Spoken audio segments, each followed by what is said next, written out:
I would like to have my unfurled leaf over here. No pressure, press down and pull in. And let's get one more stroke. So, and then off there. Now you can see that because of the size of the paper, I've pretty much done it. I'm pretty much, this is it.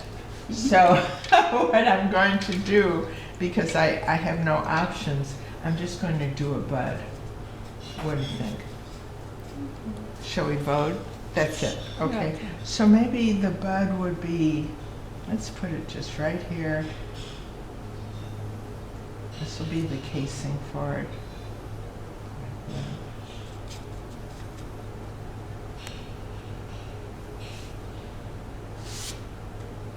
So that solved my problem of what is that empty space, in case anyone would be wondering, right? Okay.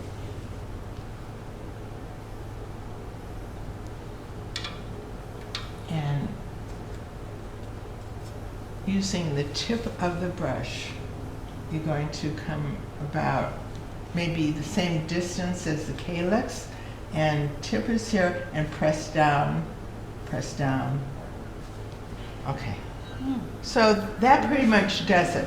Because of the size of the paper, because of my humongous leaf, I'm locked into this composition. I really can't put more on this piece of paper. I have a question. Yes.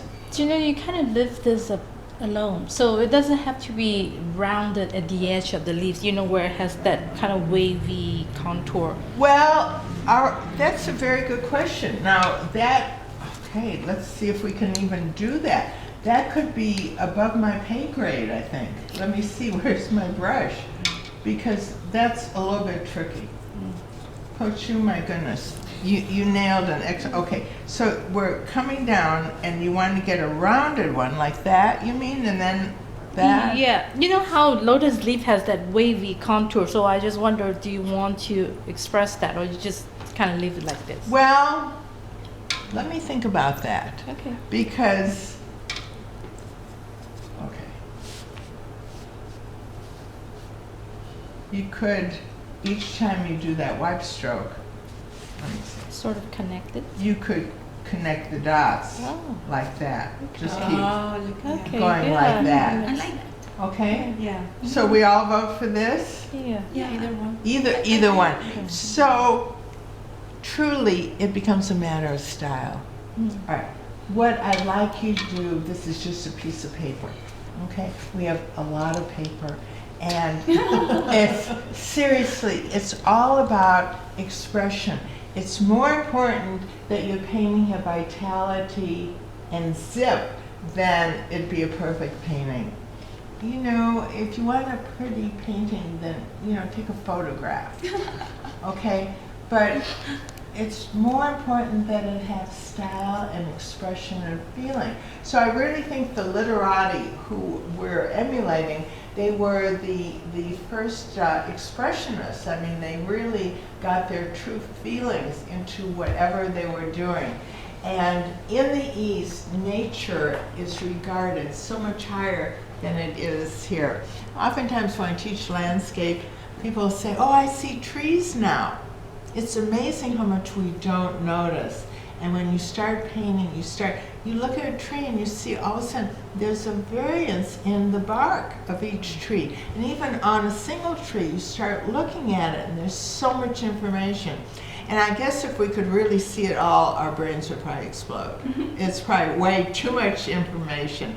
So what I want you to do is just, those of you who have actually seen a lotus, I want you to just put your feelings of this creation onto the paper, you know?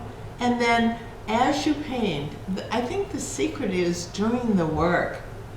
Because people, if I taught the violin, you wouldn't expect to go home and write, or the piano, or dance. But somehow with painting, people expect the first time it should look exactly the way it doesn't happen like that. You have to be willing to put the time in.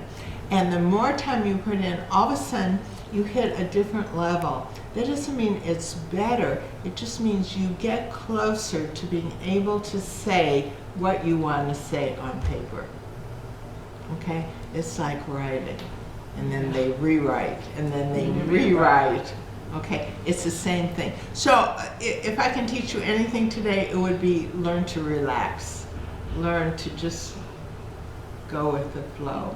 And I just learned that, you know, when we speak of the flow in tennis or in dance or in anything, people that play golf, there's a point where they lose track of time.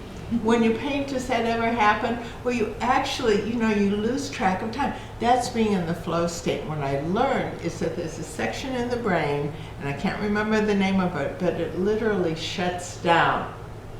And what shuts down is that critical thinking part of the brain, so that you're not doing the running analysis. Oh, that's wrong. That's not it. Oh, I lost it. Oh, that should have been darker. That should have been thinner. That part of the brain shuts down. You're in the flow state. You just relax and have fun.